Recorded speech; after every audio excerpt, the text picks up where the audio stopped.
El pasaje de esta noche, que es Hebreos capítulo 11, y solo leeremos los versículos 1 al 7. Así que si lo tienen a la mano, abran su Biblia, o lo tienen en forma electrónica, también de la manera que sea. Leo en voz alta para que todos podamos escuchar Hebreos 11 del 1 al 7. La palabra del Señor dice: ahora bien, la fe es la garantía de lo que se espera, la certeza de lo que no se ve. Gracias a ella fueron aprobados los antiguos. Por la fe entendemos que el universo fue formado por la palabra de Dios, de modo que lo visible no provino de lo que se ve. Por la fe, Abel ofreció a Dios un sacrificio más aceptable que el de Caín, por lo cual recibió testimonio de ser justo, pues Dios aceptó su ofrenda. Y por la fe, Abel, a pesar de estar muerto, habla todavía. Por la fe, Enoc fue sacado de este mundo sin experimentar la muerte. No fue hallado porque Dios se lo llevó, pero antes de ser llevado, recibió testimonio de haber agradado a Dios. En realidad, sin fe es imposible agradar a Dios, ya que cualquiera que se acerca a Dios tiene que creer que Él existe y que recompensa a quienes lo buscan. Por la fe, Noé, advertido sobre cosas que aún no se veían, con temor reverente construyó un arca para salvar a su familia. Por esa fe condenó al mundo y llegó a ser heredero de la justicia que viene por la fe. Hebreos 11, 1 al 7.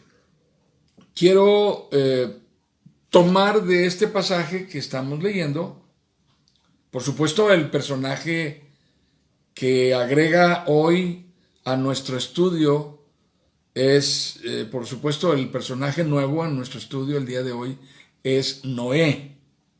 Y quiero comentar a partir del versículo 2, en donde brevemente el autor a los Hebreos dice: gracias a ella fueron probados los antiguos.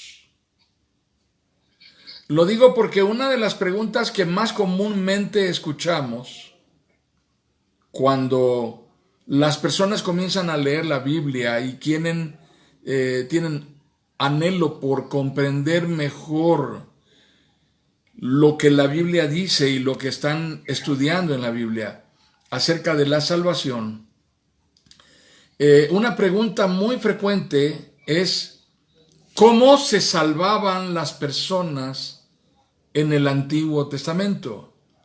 Nosotros creemos ahora, por lo que leemos en la palabra de Dios, que somos salvos por el sacrificio de Jesucristo, por la mediación de Cristo. Pero, y esta es la pregunta que suele suceder que escuchemos, es: ¿cómo se salvaban las personas en el Antiguo Testamento? Y la pregunta proviene o deriva de la idea de que la manera de salvarse en el Antiguo Testamento era completamente diferente a la manera de salvarse en el Nuevo Testamento, porque no estaba Cristo.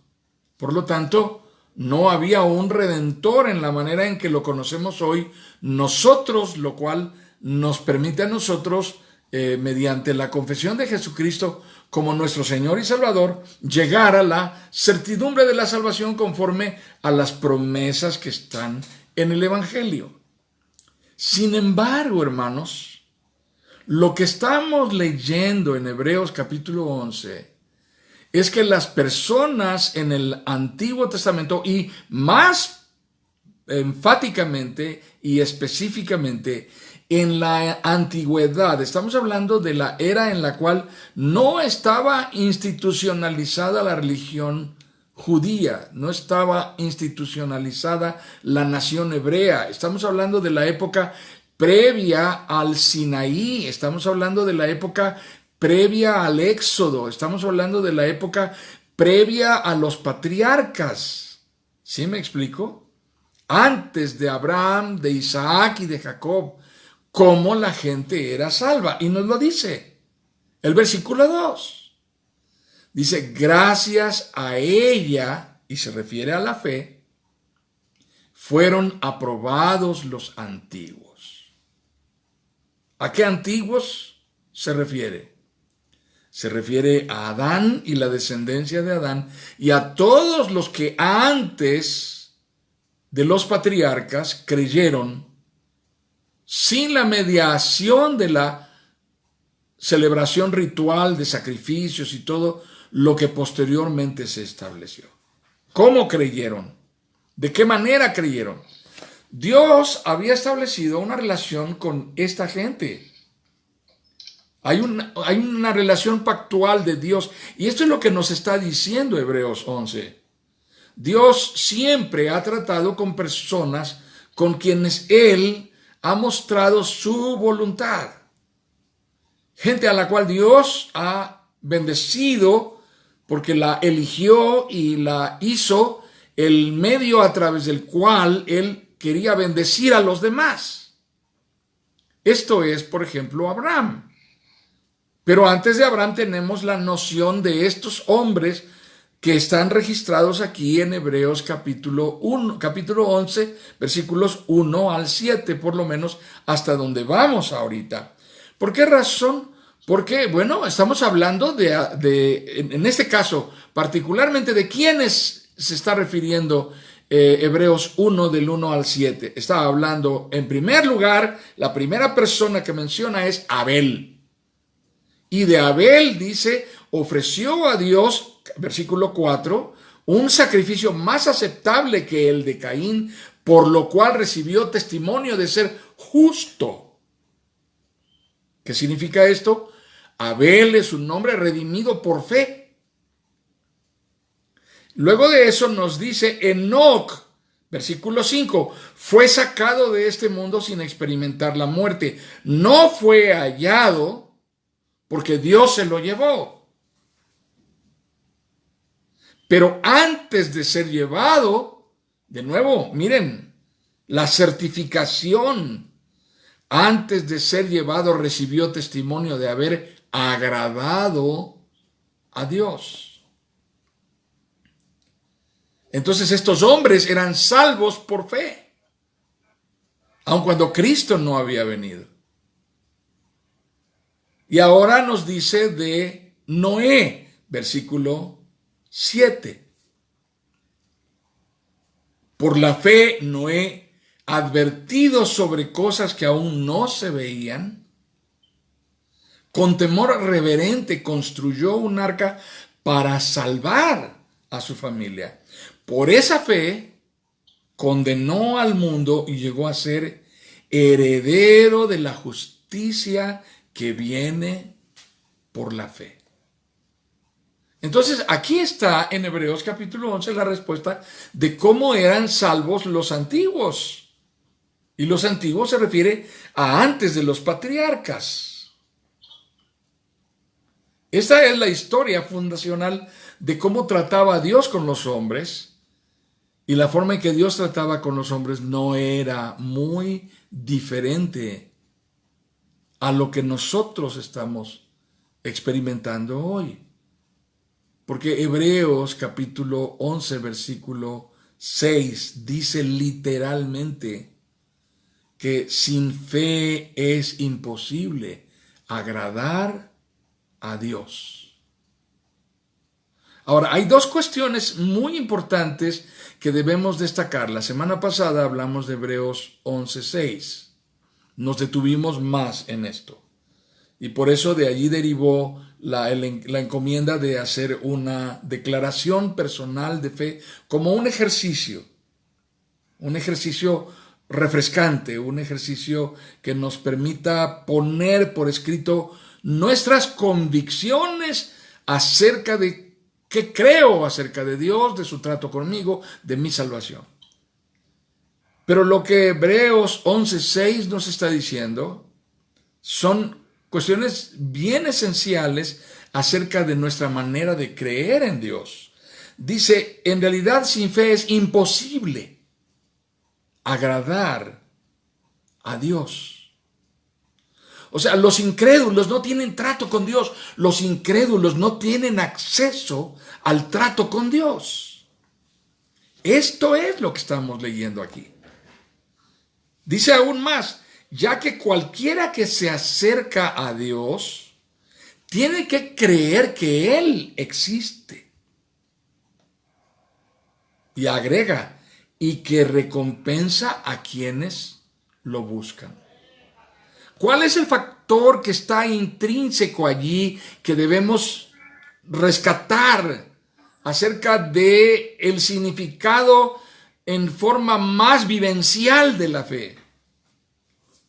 Es este vínculo que se establece entre Dios y el hombre, en el cual Dios es esa deidad que lo llena todo en la vida del hombre, su creación, su criatura. Y el hombre ve a Dios como su todo. Pero no solamente eso, porque la cosa más lamentable que podría sucedernos en relación con Dios es el hecho de que Dios exista, de que Dios sea real y que nosotros creamos en Él, que estemos convencidos de que Dios existe, de que Dios es real, incluso que creamos todo lo relacionado a sus atributos de que Dios es bueno, es fiel, es misericordioso, es justo, es santo, omnipotente, omnipresente, omnisciente. Todo eso que afirmamos acerca de Dios, que creemos porque lo leemos en la palabra, de nada serviría y sería devastador que nosotros supiéramos todo eso y lo creyéramos, pero al final de cuentas no tuviéramos ninguna posibilidad de relacionarnos con Dios. De tal manera que lo maravilloso de la fe de Hebreos 11:6 no es solamente el hecho de poseer una certidumbre o convicción acerca de la existencia de Dios, sino la certidumbre y convicción acerca de que tratar con Dios es posible y es una realidad que impacta la circunstancia humana. Hermanos, lo maravilloso acerca de la fe que nos vincula a Dios es que es posible tratar con Dios. Eso es lo que dice aquí. Crea que existe y que recompensa a quienes lo buscan. Sería muy lamentable que viviéramos toda nuestra vida creyendo en alguien que cuando lleguemos a su presencia finalmente nos diga, no tengo registro tuyo. Ya, o sea, Ricardito, ya te buscamos en el sistema y no apareces. ¿Estás seguro que ese es tu verdadero nombre? ¿Así te registraste cuando abriste tu cuenta celestial? ¿Sí? ¿Saben? Yo tengo el conflicto de que hay personas en la plataforma de Facebook, ahora que estamos transmitiendo los cultos y todo esto, resulta que como que ha sucedido que hay un avivamiento de solicitudes de amistad. Pero ya me encontré con algunos amigos que están solicitando ser mis amigos de Facebook para poder pues estar siguiendo los cultos y recibir notificaciones de cuando estamos transmitiendo y todo eso. Pero curiosamente son personas a las que ya tengo como amigos. Ya eran mis amigos y me piden de nuevo que los acepte como amigos. Entonces, Me quedo pensando, a ver, ¿será esto de que están clonando las cuentas? ¿O será que esta persona perdió su posibilidad de acceder a su cuenta y simple y fácil abrió otra cuenta? Así conozco personas que tienen 4 o 5 cuentas y están 4 o 5 veces pidiendo nuevamente amistad para que podamos estar notificándonos el uno al otro lo que suceda en nuestros muros. ¿Se imaginan ustedes que al cabo de todo ese tiempo de creer en Dios, al cabo de toda una vida de fe, lleguemos delante de Dios y nos diga, mira, no te encuentro en el sistema, no sé quién eres? Yo uso mucho este ejemplo, lo van a recordar ahorita que se los comente. De nada me serviría, sería una cosa muy mezquina, muy mala, que yo viva en esta calle en donde a 3 casas de mi puerta, a 3 puertas de mi casa, vea yo que hay mucho movimiento y mucha gente y patrullas y todo eso, y de pronto descubra que allí en esa casa, a 3 puertas de mi casa, vive el gobernador o el presidente o el senador o quien sea. Y yo comience a sentirme muy orgulloso y hasta a presumirles a mis hermanos, no, pues soy vecino del gobernador y soy vecino del senador o del diputado. Pero por muy vecino que yo sea, el diputado ni siquiera sabe que existo, no conoce mi nombre y pasa frente a mi casa escoltado y ni siquiera me saluda, no tiene idea de mi existencia. Así que para para la más inútil cosa me sirve que tenga yo de vecino a una persona tan pudiente. ¿De qué nos serviría a nosotros creer en Dios si no tuviéramos ni una sola posibilidad de relacionarnos con Dios? Así que la fe que salva es la fe que nos vincula a un trato cercano con este Dios que está revelado en las Escrituras, que se dio a conocer a estos hombres en la antigüedad, antes de que existiera cualquier concepción de religiosidad o de espiritualidad, de rito o de celebración. Mucho antes de eso, Dios se había manifestado y les había dado a conocer quién era Él. Ya les había dicho, ¡hey! Aquí estoy. Esto sucedió desde el Edén, hermanos. Lo podemos recordar cuando Dios creó al hombre, lo creó varón y hembra, lo dice literalmente Génesis capítulo 1, y luego se presentó con ellos bendiciéndolos y les da a propósito, multiplíquense, sometan a la tierra, sojúzguenla, háganla producir. Entonces, Dios no solamente existe, este es el hallazgo de Hebreos 11, Dios es un Dios próximo, cercano a nosotros, interesado en una relación que impacte nuestra realidad. Y de esto nos habla entonces lo que estamos leyendo en la palabra de Dios. Ahora, vamos al caso de Noé. Hay algo que dice de Noé que a mí me impacta tremendamente, me impresiona mucho. El caso de Noé, es el caso de la primera ocasión en la que parece haber habido una revelación explícita de Dios. Yo les voy a pedir que en el transcurso de esta semana comencemos leyendo la Biblia en Génesis capítulo 6 y leamos desde el capítulo 6 hasta el capítulo 11, en donde está la historia de Noé y la historia del diluvio.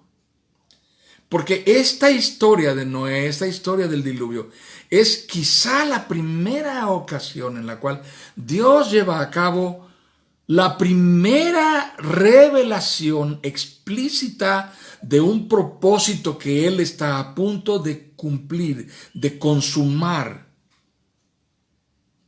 como un acontecimiento registrado en la historia de la humanidad. Dios le dice a Noé: quiero que hagas esto explícitamente. Esto ya había pasado en el Génesis, en el Edén, pero de pronto ya no vuelve a pasar. Pero cuando sucede de nuevo es en esta circunstancia, y quiero que ustedes guarden una pregunta y respondan a esta pregunta: ¿por qué Dios toma la iniciativa de hablar con Noé? ¿Qué es lo que lleva a Dios a revelarse a Noé? ¿Cuál es la causa que mueve el corazón de Dios? Ahí está escrito. Y quisiera que puntualizaran el versículo bíblico en el cual está. Esa es una tarea acumulada a la anterior. Así que al final del semestre, no vaya a suceder que resultemos tronados como chinampina, ¿verdad? Así que por favor, Génesis 6 al 11, cuando menos, encuentren por qué Dios determinó revelarse a Noé y cuál era su propósito manifiesto a Noé acerca de lo que Dios había determinado hacer. ¿Qué fue lo que movió a Dios? Muy bien. Ahora, aquí Dios está advirtiendo a Noé. Dice: por la fe Noé advertido sobre cosas que aún no se veían. ¿Cómo podemos entender esto? ¿Nunca se había visto llover? ¿Qué opinan ustedes? ¿Nunca se había visto llover o nunca se había visto tal cosa como una situación de esta índole? Sí, ahí es una duda que a mí me surge, pastor, pero para no reprobar el examen, precisamente antes quiero hacerle algunas preguntas. Sí, adelante, por favor, Cuauhtémoc. Relacionado con esto de la fe y con el versículo número 6, en realidad, si es imposible agradar a Dios, me causó un poco de confusión porque usted mencionó, y de hecho iba yo a mencionar varias cosas la vez pasada, pero ya me las quedé y las traigo yo para hoy. Que no nos desesperáramos, no nos desquiciáramos si nos enfrentamos algún día a una persona. No recuerdo bien, esa es la pregunta que le quiero hacer, si usted se refería a una persona no creyente o que es creyente pero que tiene poca fe. Usted dijo: no se desgarren las vestiduras porque Dios no ha todavía no le ha dado la fe o no ha obrado en su vida la fe que tiene predispuesta, que es un don que Dios lo da. Nosotros no podemos Enterado, sí. ejercer así, hacer un músculo de la fe. O sea, eso es lo que me quedó un poco de duda. ¿Cuál fue el ejemplo que puso de esta persona que dice: ay, este hermano, esta hermana, no, me exaspera porque su fe está en pañales, y que usted nos dijo: no, o sea, eso es chamba de Dios? Algo así dijo usted. ¿Así dije? Sí, lo que hemos comentado antes es nosotros, y lo hemos comentado porque Olaguer ha hecho énfasis en este aspecto, y creo que es importante que no lo perdamos nunca de vista. Nosotros no podemos hacer el trabajo de Dios, que es convertir el corazón de las personas, ni infundir fe en las personas. Nosotros podemos tratar de comunicarles a las personas con entusiasmo cuáles son los resultados de la fe que han sucedido en nuestra vida, en nuestra experiencia, pero no creamos que el hecho de platicarles a ellos lo bien que nos va a nosotros por creer en Dios va a hacer que ellos naturalmente y de manera automática o inmediata van a creer en Dios de la manera en que nosotros estamos creyendo y experimentándolo. La realidad es que no pasa así. La realidad es que a veces transcurre un tiempo impredecible antes de que la persona verdaderamente termine creyendo en Dios, con esta profunda convicción que va a transformar su vida, como sucedió con nosotros. Ahora, en la teología reformada, esto tiene un nombre. El nombre de esto es llamamiento eficaz. ¿Qué quiere decir esto? Llamamiento eficaz se refiere a cuando una persona oye predicaciones, mensajes, pudo haber crecido en una iglesia, en un entorno cristiano y ser pariente del pastor, hijo, hermano, y sin embargo la persona no ha rendido su vida con fe salvadora a Jesucristo. Hasta que un día sucede que esta persona ya se fue, quién sabe a dónde, esta persona ya tiene lejos a todos los cristianos, está allá aislado del mundo, totalmente separado de todo lo que pueda olerle a Dios o sonarle a Dios o a cristianismo, a fe, etc.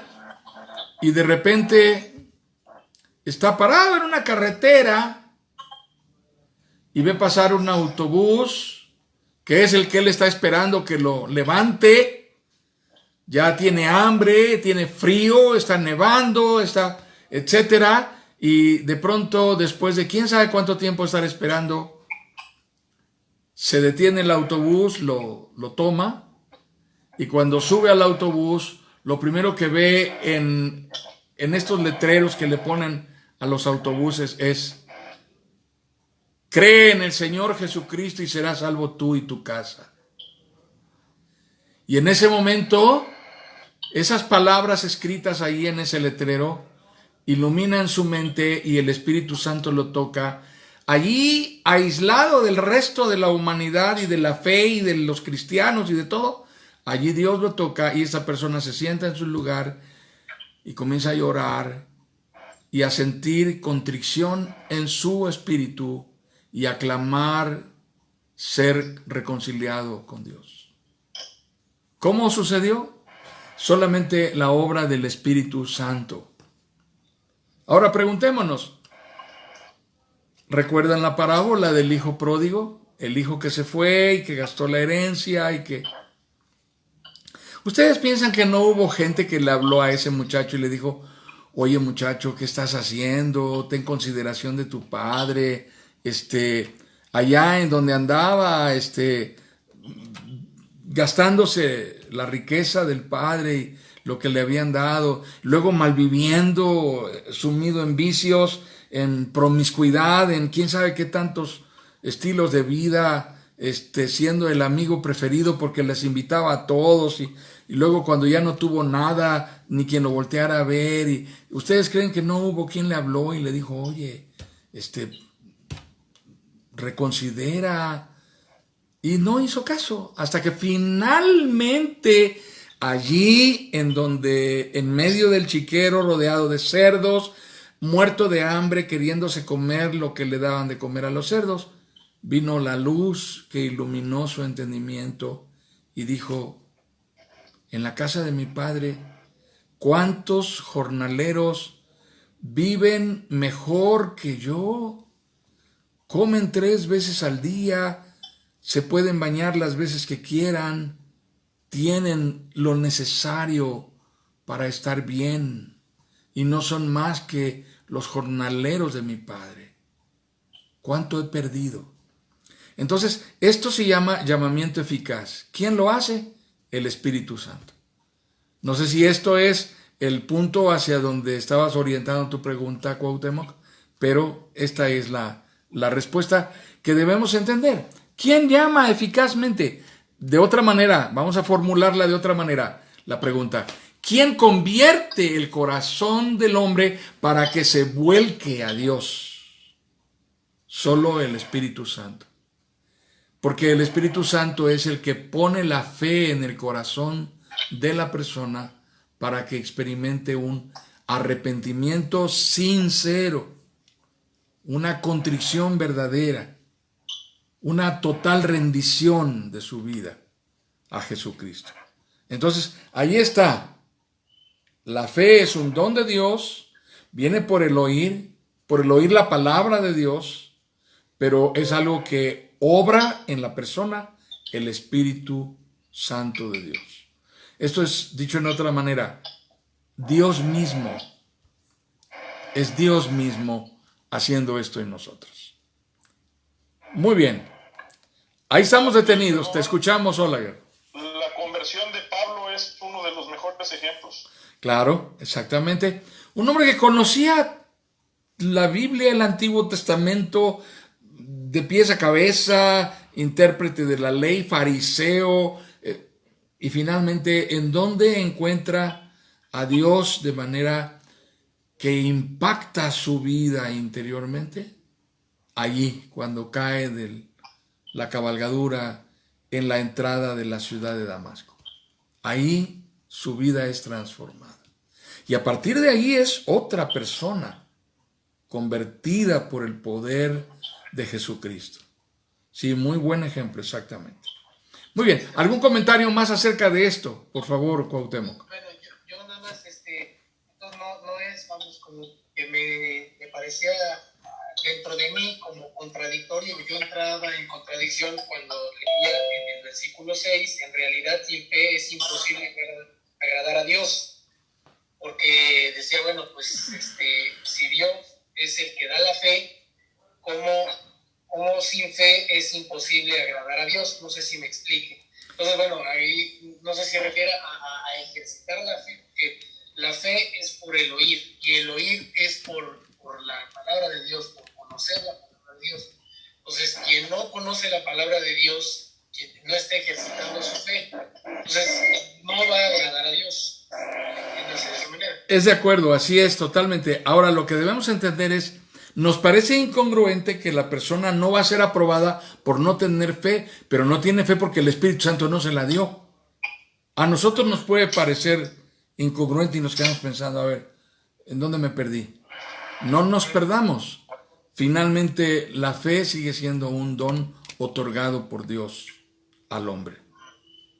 Y el hombre que no cree, no le ha sido dado el don de la fe. Y puede haber crecido en el templo, nacido en el templo, y un ejemplo vívido de eso es primer libro de Samuel, capítulo 3, capítulo 2, los hijitos de Elí. Eran hijos del sumo sacerdote y eran unos hijos de su mal andar. No oyeron mal, dije eso. Eran hijos de su mal andar. Porque Dios juzga la casa de Elí a consecuencia de la forma de vida de sus hijos. La palabra de Dios dice literalmente, capítulo 1, capítulo 2 y capítulo 3 de primero de Samuel, dice que estos hombres se promiscuían en la puerta del santuario con las mujeres que llegaban a cumplir con los oficios del santuario, que llevaban ofrendas. Así que eran hombres impíos y oficiaban en el santuario. Así que no nos espantemos mucho de pensar, hay incrédulos a los que les tocará ser incrédulos porque nunca se les dio el don de la fe. Sí, es real, es real. Muy bien. ¿Algún comentario más, hermanos? Muy bien, quiero que pasemos un poquito adelante. Ahora, ¿iba a decir algo, hermano Germán? Perdón. No, pastor, no tiene mucho que ver con la cuestión de la fe, chicos, con Noé, el caso. Y a lo mejor yo soy el que estoy mal en la vida, pero puedo entender que a raíz del diluvio, indirectamente podremos ser descendientes de Adán y Eva, pero a raíz del diluvio, pues venimos siendo directamente descendientes de Noé. ¿Se puede entender eso? ¿O cómo está esa situación? Que siempre que se toca el tema me surge la duda. Muy bien.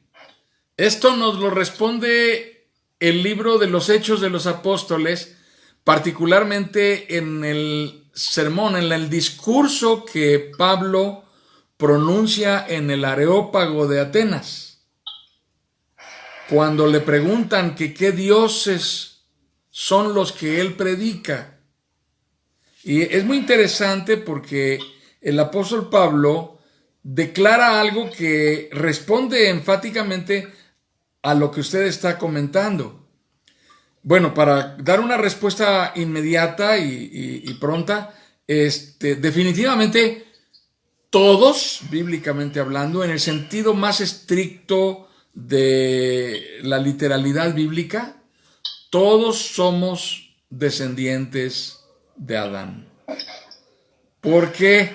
Porque aun cuando Noé hubiese sido el iniciador de una nueva generación humana o de una nueva descendencia humana, no olvidemos que Noé es descendiente directo de Adán. No, eso es lo que entiendo. Nomás que ya viéndolo así, dice uno, a raíz del diluvio se acabó la humanidad. Y entonces ya chueco derecho, como usted le quiera llamar, es directamente de Noé y su familia, quienes venimos ya en nosotros creciendo, ¿no? Muy bien. No sé, eso... Entiendo, sí, su pregunta. Y sí tiene mucho sentido porque en la más estricta lógica, eso sería lo que podríamos concluir. Déjenme decirles que Noé tiene 3 hijos y la descendencia humana, hablemos racialmente hablando, aunque hay una teoría que dice que la Biblia no favorece en ningún momento la distinción de las razas, pero a partir de Noé, a partir de la descendencia de Noé, es como se diversifican las etnias, si pudiéramos decirlo de alguna manera. Noé tiene 3 hijos y de esos 3 hijos de Noé es que deriva la humanidad entera. Sem, Cam y Jafet. Voy a bajar el volumen, a lo mejor alguien prendió su moto. Bájale a la Kawasaki, por favor, porque sonó como cuando estamos aquí en la autopista y me rebasan los choppers. Bueno, vuelvo al tema. Estamos hablando de que Noé tiene 3 hijos y de esos 3 hijos se derivan las 3 grandes etnias humanas. Una hacia el norte de África, otra en la región de Mesopotamia y otra se cree hacia la zona del norte de Europa. Las tribus semíticas, entre las cuales están Israel y todas las demás naciones de la región de Palestina y de toda esa región incluso, más al norte y más al sur, esas tribus semíticas son descendientes de Sem, el hijo mayor de Noé. Ahora, atento, varios autores de Antiguo Testamento, varios autores de Biblia, de introducción a la Biblia, afirman que Dios parece haber determinado tratar con esta línea de sangre, con esta etnia, como una decisión deliberada de Dios. No que Dios no hubiese querido tratar con ninguna otra etnia, pero que Dios dijo, voy a usar a esta etnia para a través de ellos bendecir a las demás naciones. Y así es como el trato se inicia a través de la descendencia de Sem. Porque ¿quién desciende de Sem? ¿Quién es un tataranieto de Sem? Abraham. Entonces ahí está el sentido de la descendencia. Ahora, voy a leer para ustedes Hechos capítulo 17. Estoy en el versículo 24. Y dice literalmente, el Dios que hizo el mundo y todo lo que hay en él es Señor del cielo y de la tierra, no vive en templos construidos por hombres, ni se deja servir por manos humanas como si necesitara de algo. Por el contrario, Él es quien da a todos, atento, Él es quien da a todos la vida, el aliento y todas las cosas. De un solo hombre hizo todas las naciones para que habitaran toda la tierra y determinó los períodos de su historia y las fronteras de sus territorios.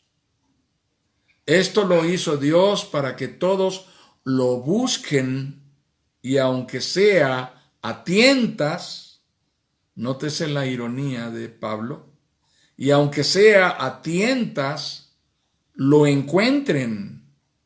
En verdad, Él no está lejos de ninguno de nosotros, puesto que en Él vivimos, nos movemos y existimos, como algunos de sus propios poetas griegos han dicho, de Él somos descendientes. De un solo hombre hizo, dice aquí, literalmente, de un solo hombre hizo todas las naciones, para que habitaran toda la tierra, y determinó los períodos de su historia y las fronteras de sus territorios. O sea, ¿por qué los anglosajones viven en donde viven? ¿Por qué las naciones semíticas viven en donde viven?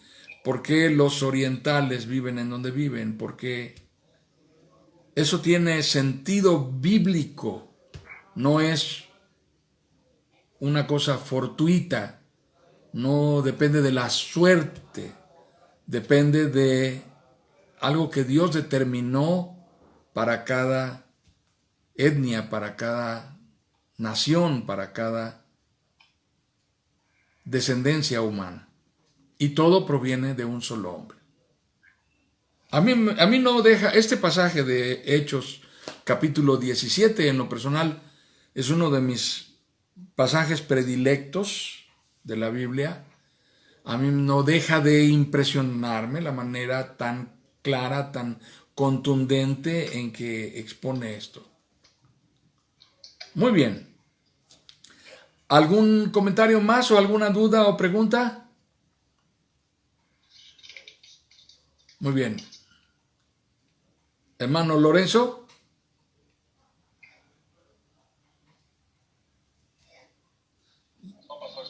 Ok, gracias. Muy bien. De acuerdo. Entonces volvamos un poquito a Noé. Hebreos 11 hace referencia a personas que tienen en nuestra lectura de la Biblia, fíjense lo que les voy a decir. En nuestra lectura de la Biblia tenemos una tendencia a ver a estos personajes de la narración bíblica como seres míticos y no como personas reales. Esa es la verdad. Tenemos la tentación, la terrible tentación de dejar de ver a las personas reales que están descritas en la narración bíblica. Pero Hebreos 11 retoma la historia de los orígenes y nos lleva haciendo referencia a personas y acontecimientos que define como reales y absolutamente verídicos, históricamente hablando. No son seres míticos. Ni Caín, ni Abel, ni Adán, ni Enoc, Estos son seres reales, existieron, tienen sentido histórico, y esto es lo que nos está tratando de sustentar Hebreos capítulo 11. Nos está dando la razón fundamental por la cual debemos creer y estar fehacientemente convencidos de que estas fueron personas. Nos da datos fidedignos, sabemos la edad de estas personas, vivieron tantos años. Ya es nuestro problema si queremos creer que en realidad Noé vivió 850 años, como dice la Biblia, o Matusalén 900 y tantos años. Los que hayan vivido nos parecerá demasiados, porque nosotros apuradamente llegando a los 60, a los 70 ya estamos todos ajados, pero la Biblia dice la verdad. Entonces sacamos otro tipo de conclusiones y nos comenzamos a romper la cabeza pensando, bueno, pero es que a lo mejor los años de ellos duraban 3 meses, ¿no? O a lo mejor los años de ellos duraban menos que los años de nosotros, ¿no? Y aún así no logramos empatar tantos años como para que alguien pueda vivir. Entonces lo mejor que podemos hacer es aceptar lo que la Biblia dice como nos lo dice. Para la Biblia, desde la narrativa que nosotros tenemos en nuestra mano cuando la leemos, estas personas y la realidad que vivieron son acontecimientos y seres reales y absolutamente verídicos, históricamente hablando.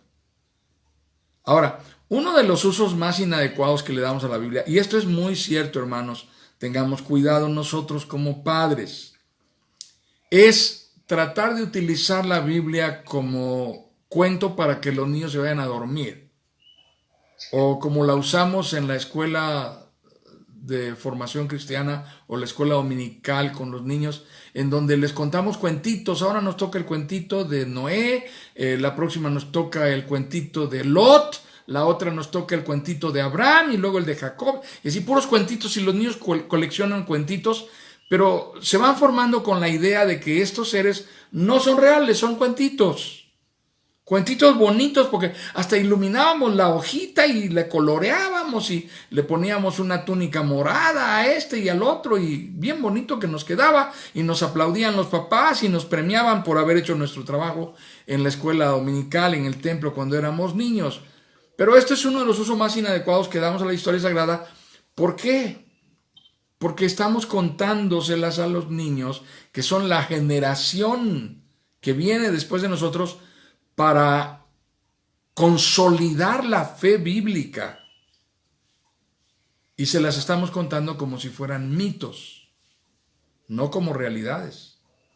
Como si se tratara de historias imaginarias, como fábulas, y no como acontecimientos reales. La estamos transmitiendo como mitología que jamás existió ni sucedió. En cierta forma es como si les estuviéramos diciendo, da lo mismo si crees en esto o no, mira, al final de cuentas está bien, no pasa nada. Y esta es la razón por la cual muchas de estas personas, cuando llegan a la edad en que tienen que procesar decisiones, enfrentar circunstancias críticas y adversas, hermanos, conocer la diferencia entre Jonás y Zaqueo no les sirve para bendita la cosa. En realidad no tienen la capacidad de tomar decisiones bíblicamente fundamentadas, aunque conozcan la historia de Zaqueo, que era chaparrito y se subió a un árbol para ver a Jesús y le dijo, baja porque es necesario que pose yo en tu casa, y que Jonás, que se lo tragó un pez muy grande, y que Saulo se cayó del caballo, y que a Elías el profeta se le quemó el bocho en el que iba y dijeron que se lo había llevado un carro de fuego. Cada quien, al final de cuentas, va creando un imaginario de historias bíblicas que no terminará de considerar determinantes en su vida, en los procesos decisivos que tiene que enfrentar, porque nunca lo vieron como la enseñanza que les instruye para relacionarse adecuadamente con Dios. Nunca lo entendieron como la manera en que estaban siendo instruidos para vivir en una relación trascendente, significativa, transformadora con Dios, que moldee sus vidas, que les dé certidumbre para enfrentar adversidades. Y entonces las historias bíblicas se quedaron en leyendas, en mitos, y no lograron impactar la vida de las personas. Es algo que yo creo que debemos ser cuidadosos de cómo lo hacemos. Hermanos, lo que nos está diciendo Hebreos 11 es que todas estas cosas de las que está hablando son reales. La creación es real, tal como está escrito en Génesis, y lo ratifica Hebreos 11.